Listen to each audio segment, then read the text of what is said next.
December 27, 2025, 042 hours, a strategic highway in southern Ukraine. A Russian armored convoy stretches across 9 kilometers of winter darkness. The formation includes 47 main battle tanks, 73 infantry fighting vehicles, 22 self-propelled artillery systems, and 68 logistics vehicles. 2 mechanized battalions moving in coordination. The mission is critical: deliver ammunition and reinforcements to forward positions before the New Year offensive. By 1330 hours, 91% of that convoy would cease to exist. 418 Russian soldiers would be dead or critically wounded, and the entire operation would become the single worst tactical disaster for Russian forces in the final month of 2025. This happened yesterday. The fires are still burning, the satellite imagery is still being processed, the body count is still rising. This is what occurred. The convoy departed staging areas at 02:45 hours on December 27th. Standard security protocols were observed, electronic warfare systems active, drone suppression equipment deployed, air defense batteries integrated into the formation. Russian command had classified this as a priority movement, essential to maintaining offensive momentum in the southern sectors before winter conditions worsened. The route had been utilized successfully 23 times over the previous 8 weeks. Traffic analysis showed consistent patterns. Russian logistics planners believed repetition had established security through familiarity. They were fatally mistaken. Ukrainian intelligence had been monitoring Russian logistics networks since November. Every convoy, every pattern, every predictable interval. And for December 27th, they had engineered something unprecedented in scale and lethality. At 0412 hours, lead elements approached a critical bridge crossing. Forward reconnaissance reported normal conditions. Electronic warfare scans detected no hostile emissions. Visual observation showed clear passage. The convoy commander authorized full movement. The bridge detonated at 0419 hours. Ukrainian combat engineers had spent 6 nights installing precisely calculated demolition charges throughout the bridge infrastructure, concealed within structural supports disguised as winter weather protection.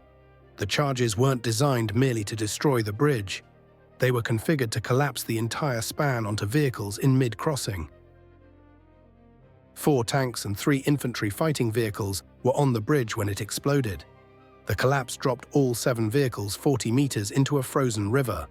Water temperature measured -3 degrees Celsius. Vehicle hatches jammed under structural debris. Crews had 30 seconds before hypothermia became incapacitating. None survived. But the bridge destruction served a secondary tactical purpose. It stopped the convoy, compressing vehicles into a dense formation. Units ahead accelerated, attempting to clear the engagement zone. Units behind halted, creating a stationary target array. Both reactions had been anticipated and planned for. Ukrainian forces had transformed 18 square kilometers of terrain into an integrated kill zone. HIMARS batteries positioned at maximum standoff range. Artillery units with pre-calculated firing solutions for every 100 meters of highway. Anti-tank teams in layered defensive positions with overlapping sectors of fire. And circling overhead at operational altitude, 23 FPV drone operators with assigned targets and coordinated attack sequences. At 0426 hours, the ambush was initiated with devastating precision. 8 HIMARS rockets struck simultaneously. The targets had been identified through weeks of signals intelligence analysis. Command vehicles with distinctive antenna configurations, electronic warfare platforms with characteristic emission signatures, air defense systems with recognizable radar profiles. The opening salvo wasn't about destroying the maximum number of vehicles. It was about eliminating Russian capabilities to coordinate, communicate, and defend. A Tor M2 air defense system, positioned to provide umbrella coverage for the entire convoy, was destroyed by a direct hit before its engagement radar could achieve lock-on. The explosion was so violent that the vehicle's turret was found 280 meters from the impact crater. With it died the convoy's ability to engage aerial threats. The moment air defenses were neutralised, the drones descended. 23 FPV operators working in coordinated fire teams began systematic destruction. This wasn't opportunistic targeting, this was organised warfare. Tank hunters engaged main battle tanks exclusively. Infantry fighting vehicle specialists targeted BMPs and BTRs. Artillery killers sought self-propelled guns. Logistics destroyers targeted fuel and ammunition trucks.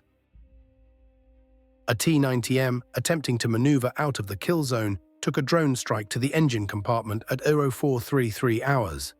The shaped charge warhead penetrated the rear armor plate, detonating among fuel tanks and hydraulic systems.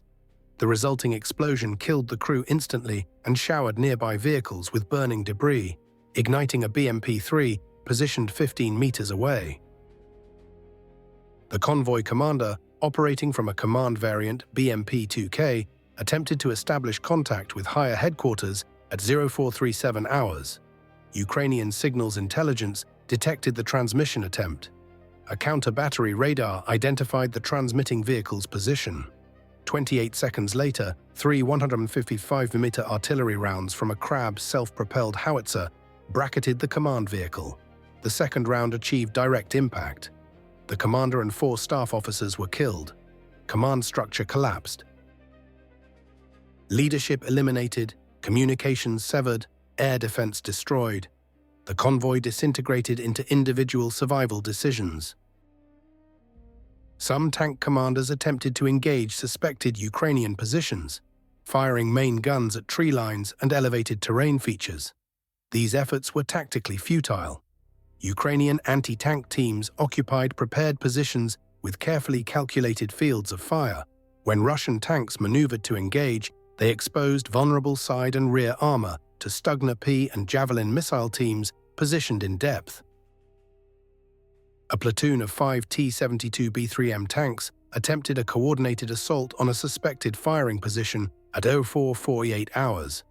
The lead tank was struck by a Javelin missile employing top attack profile, penetrating the turret roof and achieving catastrophic kill. The second tank, attempting to bypass the destroyed vehicle, triggered an anti-tank mine in place during overnight preparations. The blast severed the left track assembly and damaged the road wheel system, immobilizing the vehicle. The crew evacuated under fire. The remaining 3 tanks retreated, but they were already being tracked by multiple FPV operators. All 3 were struck within 4 minutes. One suffered an engine mobility kill. Another took a drone impact to the turret ring, jamming the traverse mechanism. The third was hit on the ammunition storage compartment, resulting in catastrophic detonation. All 3 crews abandoned their vehicles. By 0515 hours, the forward section of the convoy had been effectively annihilated. 19 tanks destroyed or abandoned. 27 infantry fighting vehicles burning. 6 self-propelled artillery pieces disabled. Ukrainian forces had suffered 0 casualties. The rear section of the convoy, approximately 6 kilometers behind the initial contact point, attempted withdrawal. This movement had been war-gamed and prepared for. Ukrainian artillery had calculated blocking fires on all viable retreat routes. As Russian vehicles turned to escape, they drove directly into pre-ranged kill zones. A battery of M777 155mm howitzers commenced systematic destruction of retreating vehicles. Fire missions were controlled by drone spotters, providing real-time targeting corrections. The precision was extraordinary. A column of 11 logistics trucks carrying ammunition resupply was engaged by a time-on-target artillery strike. 11 shells arrived within a 3-second window, obliterating the entire convoy segment. The ammunition trucks detonated in cascade failures, creating a fireball that registered on thermal satellites. Russian infantry dismounting from destroyed vehicles attempted to establish hasty defensive positions. This proved impossible. Ukrainian drones equipped with thermal optics tracked individual soldiers through terrain. FPV drones carrying anti-personnel fragmentation warheads engaged infantry concentrations. Survivors later reported that concealment was ineffective. The drones found everyone. At 05:47 hours, a Russian reaction force was dispatched from reserve positions. The force comprised 2 mechanized companies with tank support and artillery batteries. This relief effort never reached the ambushed convoy. Ukrainian intelligence detected the movement through signals intercepts and repositioned HIMARS batteries. The reaction force was engaged while still 18 kilometers from the ambush site.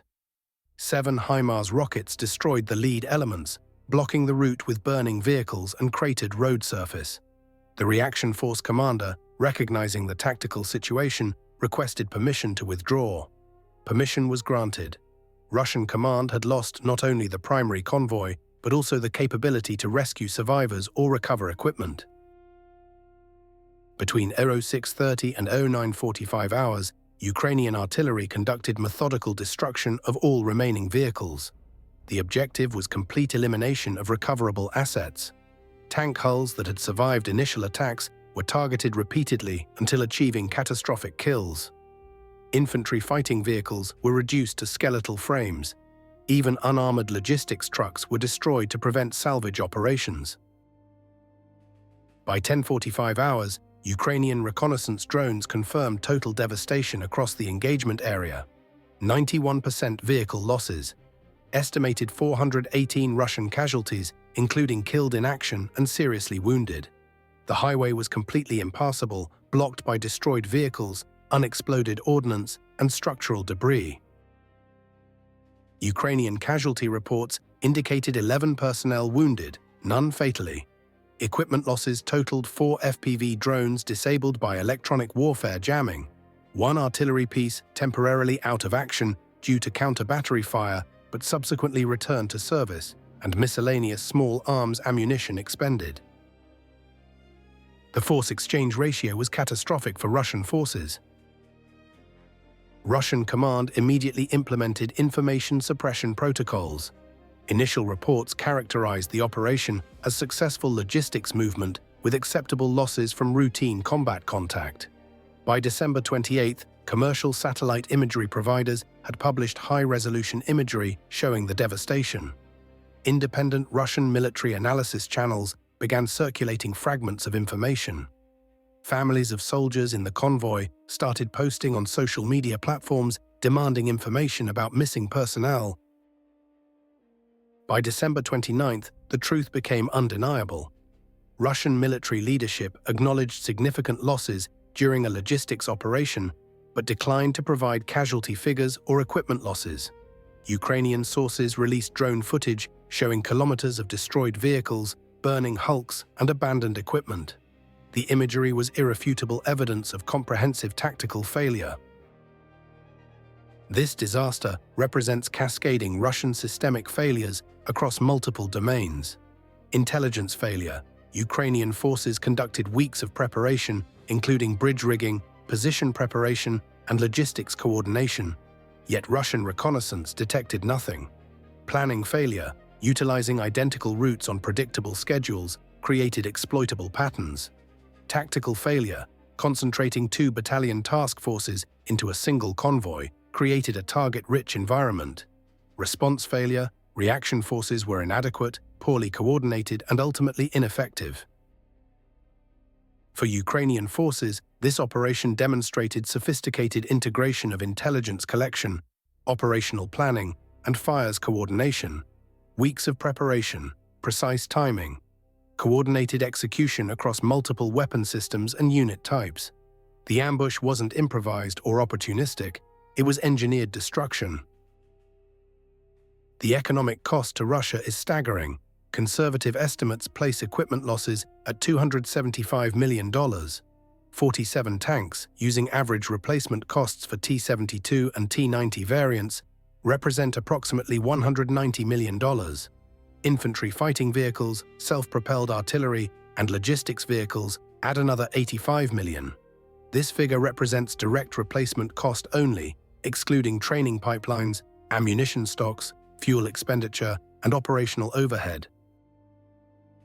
The human cost exceeds economic calculations.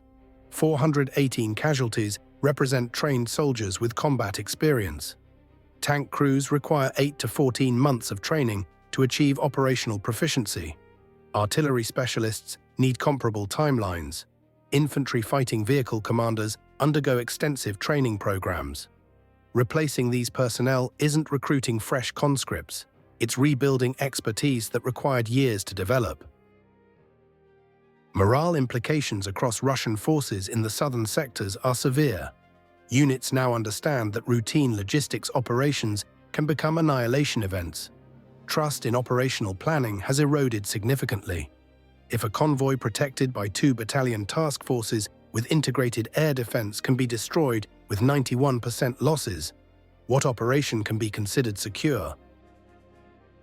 Ukrainian tactical innovation represents the defining characteristic of this engagement. The bridge demolition wasn't reactive.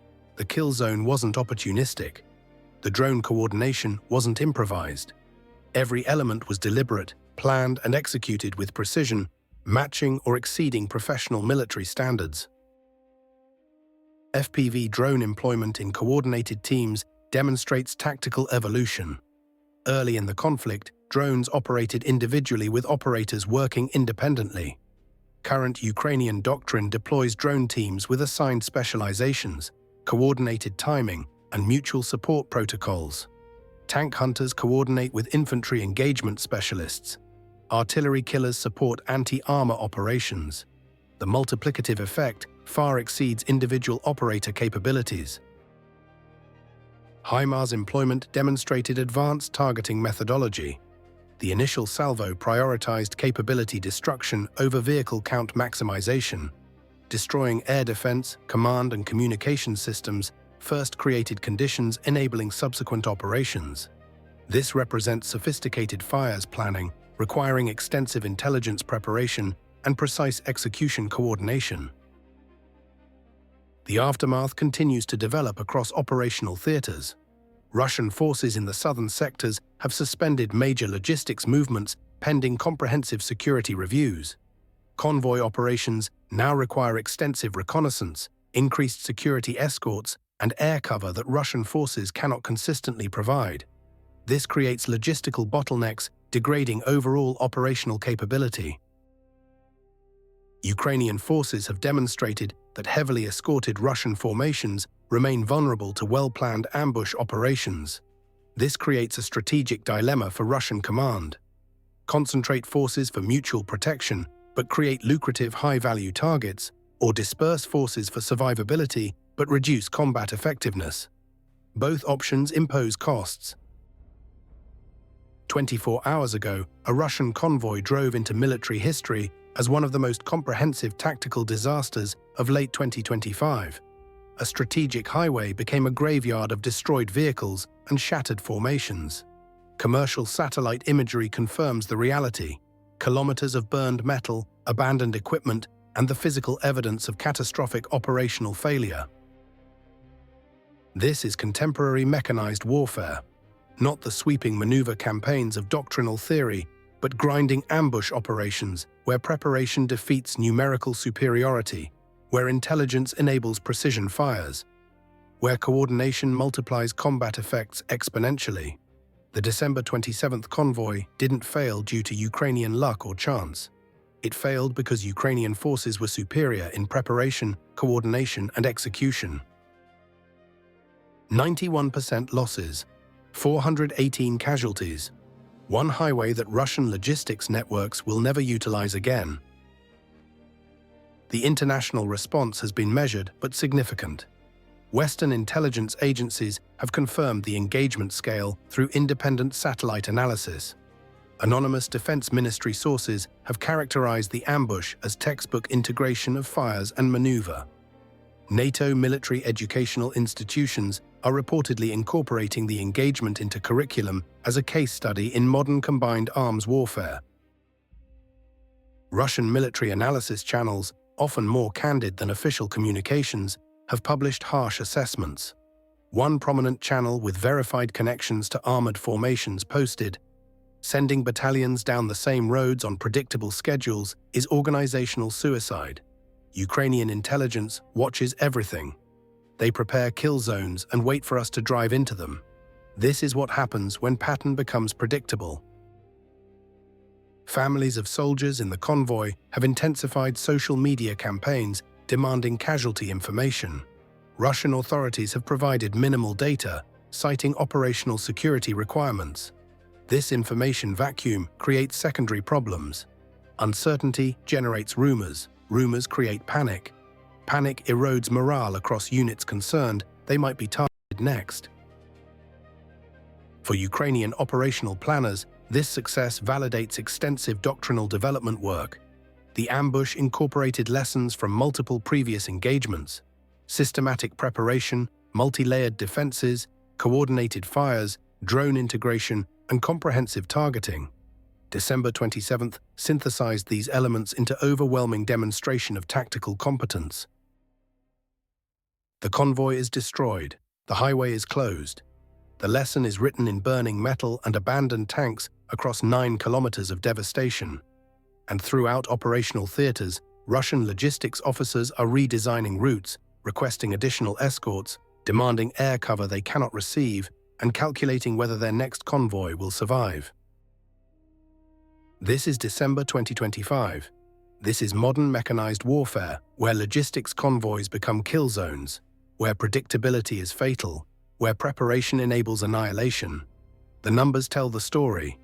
The satellite imagery confirms the truth. And the Russian logistics network has learned what Ukrainian forces have known for months. There are no safe routes anymore, only kill zones waiting for activation. Welcome to the new reality.